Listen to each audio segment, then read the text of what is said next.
What's up, Cheeseheads? Welcome back, and thank you for joining me as always. My name's Paul Brettel, and we're here today to go through my observations and takeaways from the Green Bay Packers' first training camp practice, which took place on Wednesday. For those tuning in for the first time, as I already mentioned, my name's Paul Brettel. You can find me on Twitter at Paul_Brettel. You can find all my work over at Packers Wire as well as at Dairyland Express. I'm posting 2, 3, 4 Packers-related articles every single day. But we're here to talk about the first day of training camp, so let's dive right on in. First up, let's start off with the injuries that we were notified about. So, of course, Eric Stokes, Rashawn Gary, they're on the physically unable to perform list. Tavarius Moore, Tariq Carpenter were placed on the non-football injury list. Any of those players, once they pass their physical, can be activated and back to practice at any point between now and when the initial rosters are set. They do still count towards a 90-man roster, however. So even though they aren't practicing, the Packers don't have the ability to bring in someone new unless they plan on making a cut. Also on the NFI list is Grant Dubose, rookie wide receiver. Matt LaFleur would tell us today before practice that he is still nursing a back injury. Dubose has not been on the practice field at all since joining the Packers. That includes rookie camp, OTAs, and mini camp. And Matt LaFleur said it during offseason programs. He's going to have to, or he's challenged now to get caught back up. You can work as hard as you want off the field, but ultimately those best reps are going to come on it. So DeBose is going to have to make up that ground once he gets back out there. And if the Green Bay Packers decide to keep 6 receivers, he, Malik Heath, Bo Melton are going to be competing for that final spot. Lastly, Caleb Jones, he's not on either of those lists, but he was out of practice today dealing with an illness. And then to make room for the newly signed Cody Crest, wide receiver out of Sam Houston State, the Packers released wide receiver Jeff Cotton, who was placed on the PUP list last Friday. Lastly, we saw tight end Cameron McDonald on the football field practicing, which means he's come off the NFI list. So now let's dive into some of the observations and takeaways I had from the actual team drills out there. So the starting offensive line today consisted of the usual 4, Bakhtiari at left, followed by Elton Jenkins, Josh Myers, and John Runyon. And then it was Zach Tom starting at right tackle. Now, until we get a larger sample size, there's not a ton that we can glean from this. As we know, him and Yosh Nijman are competing for that starting spot. But during OTAs and minicamp, they would alternate days as the starters. So until we see a couple additional practices, and if Nijman's back out there, if Tom continues to be the starter, that's going to tell us more. So noteworthy, but still too early to be able to read too much into it. Nijman, he was taking snaps at left tackle with the starters at times because Bakhtiari didn't play every snap. Matt LaFleur said beforehand that with Bakhtiari, they're going to continue to monitor how he practices. Once they got to the second half of last season, they seemed to find a good groove with that. And his knee injury wasn't really much of an issue once they got beyond week 10. The time he did miss was because of an appendectomy, but he was available every other week. And the knee injury wasn't much of an issue at that time. So feels like they found a good rhythm. You know, he's a veteran, he's proven, doesn't necessarily need to have all these practice reps. So he's going to be on a bit of a pitch count this summer. Now, the second string offensive line, we saw Yosh Nijman at right tackle, getting those right tackle reps. Remember, that's a relatively new position for him. He had been on the left side previously for most of his career. The interior offensive line had Royce Newman at right guard, Jake Hansen at center, Sean Ryan at left guard, and then Rasheed Walker at left tackle. One under-the-radar player I want to point out from the offensive line that really did stand out was Luke Tenuta. So Luke Tenuta was a 2023 late-round draft pick. He was released by the Indianapolis Colts early on last season. Green Bay Packers claimed him off waivers. He sat on the Packers 53-man roster all season, saw a few snaps in cleanup time, but was there to develop. His roster spot this year, it's up in the air. He has to come back and earn that, but he had some impressive reps against Lucas Van Ness as well as Brenton Cox out on the edge. The tackle position as a whole for the Packers, they have good depth this year, but next year there's some question marks. We don't know if Bakhtiari is going to be back. Yosh Nijman is going to be an unrestricted free agent. He could be gone. And so all of a sudden a position of strength becomes one with a bunch of question marks, potentially, depending what happens there. Well, Luke Tenuta is in a spot where if he can make the team, he has another year to develop and could be competing for playing time this time a year from now. Rasheed Walker, Caleb Jones, two players in very similar position, rookies last year, on the 53-man roster last year, had the opportunity to develop last year. None of those three, barring a slew of injuries, are probably going to be needed for any sort of playing time this year. Again, they have the opportunity to develop, but they have to earn that final or those roster spots that are available at the offensive line position. And there's not a ton up for grabs because we know 6 spots are absolutely accounted for. Bakhtiari, Jenkins, Myers, Runyon, Nyman, and Tom. Royce Newman, I think, is going to be on this team. He has experience. He can play inside and out. So if the Packers keep 9 linemen, which they've done previously, that's only 2 spots left. If they keep an extra guy and keep 10, that's only 3 spots left. So Jones, Walker, Tenuta, Jake Hansen, Sean Ryan are all fighting for those final 2 or 3 roster spots. Luke Musgrave, in one practice, we saw what well encapsulates the challenges that come with being a new tight end, but also the potential and upside that he brings. On one play, he was lined up on the boundary, and I think we're going to see a lot of them here this year. Believe it or not, I was surprised by this stat. Robert Tonyan spent 20% of his snaps last season lined up on the boundary. So the Packers putting Musgrave there is nothing new for this offense, except Musgrave brings a lot more big play potential. He was lined up on the boundary. Using his size, using his speed, he was able to get downfield down the right sideline, had a couple steps on Corey Ballantyne. Ultimately, the play ended as an incomplete pass. It was a windy day at Ray-Nitschke Field. Love was throwing into the wind. The ball hung up in the air a little bit. Ballantyne was able to make up that ground and broke up the pass. But nonetheless, you saw what Luke Musgrave brings to this offense, that big play potential, that speed. And that's not only going to benefit him. It's not only going to lead to big plays for Luke down the seam, down the sideline, over the middle with yak potential, but it's going to create opportunities for others. You know, the attention he draws, the spacing that he forces the defense to create, his presence is going to be known on the field. So we saw that. On the flip side, on another play, he was lined up in line next to the offensive tackle on the right side, had Preston Smith across from him. It looked like he was bracing for a power rush from Smith, but Smith ended up just running right around him, had what probably would have been a sack in live action. And that's going to be the real challenge for Musgrave, for Tucker Kraft, is that blocking part. That's also, especially in the LaFleur offense, a really, really important part of playing tight end in this system. They have to be able to block as well. And what that does when you have a tight end who can impact the passing game, who can impact the run game as a blocker, it's going to keep defenses guessing, because they're not going to necessarily know pre-snap what play's coming or what specific responsibility that tight end's going to have.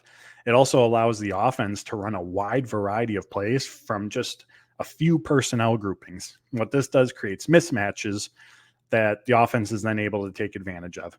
So blocking is going to be a big part of this. After the draft, Brian Gutekunst said Luke Musgrave is a well-rounded tight end, comes to the NFL with over 500 run blocking snaps, but that's going to be one of the big challenges that he faces this season. Next up, on to Jordan Love. He ended the day completing 7 of 14 passes. He was pretty efficient on the short to intermediate routes, where a lot of those incompletions came were going downfield. Again, they were throwing into the wind. It's also first time starting quarterback. He's getting used to the speed that Luke Musgrave, Jaden Reed, Christian Watson have. And so there's that element to it as well. And again, a couple of those balls just kind of hung up in the air a little bit on him. But he was efficient on the short to intermediate routes, just like during offseason programs. Really saw him attacking the middle of the field. And unlike when Rodgers was quarterback, that's going to be, I think with Love, that's going to be a much more exploited part of the field. It's an important element to the Matt LaFleur offense. We saw Kyle Shanahan and San Francisco do this often with both Jimmy Garoppolo and Brock Purdy. It gets the pass catchers in space and gets them yard after the catch opportunities. Next up, along with attacking the middle of the field, saw a number of 12 personnel groupings from the Packers, which is having 2 tight ends on the field. Again, that plays into what I just talked about previously with Luke Musgrave, that illusion of complexity, as Matt LaFleur talks about, when you have tight ends who can impact the run game, impact the pass game, makes it more difficult to decipher what's happening. Greater variety of plays from fewer personnel packages leads to mismatches. Packers were second in the NFL last season in 12 personnel usage, and that's again going to be an important element of this offense. Also at the quarterback position, Danny Etling got all of the reps with the second team offense. Sean Clifford was with the third team. And then Alex Magoo, recently brought in, had a few leftover snaps here and there. It's hard to imagine Sean Clifford not being on this team. The Packers spent a 5th-round pick on him. The real question is going to be, is it just loving Clifford, or can Etling, can Magoo push them to keep a third quarterback on the roster like they did in 2020 when it was Rodgers, Tim Boyle, and Jordan Love? That's really what, for me anyways, at this point, what that question's going to come down to. It was clear as day. Defense won on Wednesday. And LaFleur agreed as well, because after practice, the offense, they had to do push-ups. As a result, the run defense for the Packers held up quite well. And I'm sure, as we're all aware, that's a big question mark for this unit. That front was able to get a consistent push. The edge rushers did a good job of not letting the ball carriers get outside.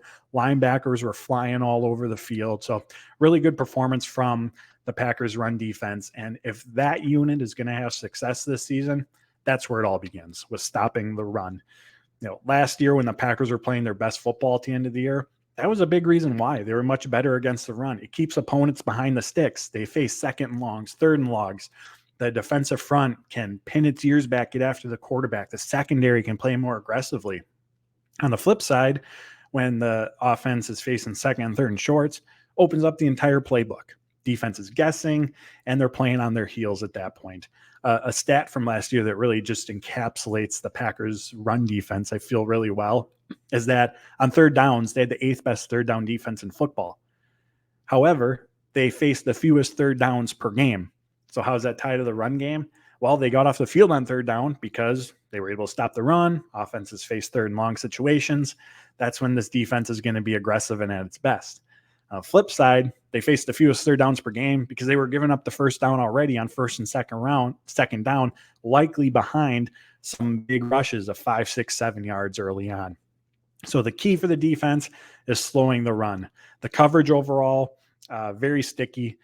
Jair Alexander looked really, really good out there. Even when there was a completion, a defender was close by to make a play. So from front to back, top to bottom, thought the defense did really, really well today. The starting defense was made up of Preston Smith and Justin Hollins as the edge rushers. I've written about this before. From a cap standpoint, Justin Hollins is not a roster lock. The Packers can move on from him and save or incur a dead cap hit of, I think, of only $155,000. But with how he's used, he's been with the starting offense through most of offseason programs, taking some starting special team snaps. He's going to be a factor in this edge rusher unit, even when Rashawn Gary returns. On the inside was Kenny Clark, TJ Slate, and Devontae Wyatt. At boundary cornerback, you had Jair and Razul. And then at safety, Rudy Ford and Darnell Savage. When the Packers were in nickel, Keyshawn Nixon obviously came on the field, and then it was either Slayton or Wyatt who came off. And I think what we're going to see from that is depending on the situation. If it's a potential early running down, we'll probably see Slayton out there next to Clark. If it's a passing situation, it's going to be Wyatt out there next to Clark. Safety, again, Ford was next to Savage. I think we're pretty confident Savage is going to be one of the starters. Matt LaFleur told us that earlier this offseason. Ford has consistently been the number 2 next to him. And that shouldn't come as a surprise. Out of all the safeties on the roster, excluding Savage, Ford has the most experience in this defense, and he was able to prove to be a willing and capable tackler last season when called upon, something this defense very much needs there. And he was just positioned well. He did his job. And I know that sounds simple, but there were a ton of miscommunications and coverage breakdowns from the safety position last season that led to big plays for the offense. Having someone who can be where they need to be is simple, but a must. And doing so led to turnover opportunities for Rudy Ford as well. He had 3 interceptions as well as a fumble recovery. After those two, the second group of safeties was Dallin Levitt and Jonathan Owens. Again, Tavarius Moore is not practicing on the NFI list. And then rookie Anthony Johnson. He's the clear 5th option right now at the safety position. And when Moore returns, depending on where he stands, coming out of OTAs, Johnson might be the 6th on that list. Remember, he's an exciting player. He brings an Adrian Amos-like presence to the safety position, and I saw that on display today. He identified the run, flew downfield, filled the gap, and had what would have been a tackle at around the line of scrimmage. That's it's impressive that run game ability and help that he can provide in that role. But again, this is only his second season playing safety. So not only is he a 7th-round pick, making the jump from college to the NFL, he's only in his second season at the position. His first 4 years at Iowa State were as a boundary cornerback. This year is going to be a developmental year for him. It just depends, do the Packers do that from the 53-man roster like they did last year with a few players, Jonathan Ford, Caleb Jones, to name a few, or do they try to squeeze him on the practice squad?